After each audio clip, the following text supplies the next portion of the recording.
אנחנו עכשיו בפונטנה דה טרבי. זה בעצם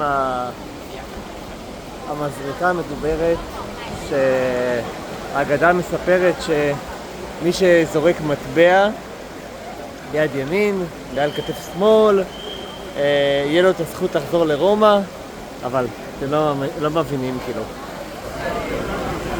תראו את התור.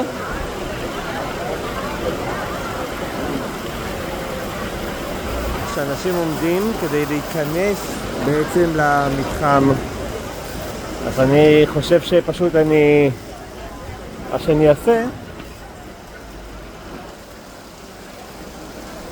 פשוט אקח מטבע ואזרוק למים, ואולי יהיה לי את הזכות לחזור לרומא ולא לעמוד בתור.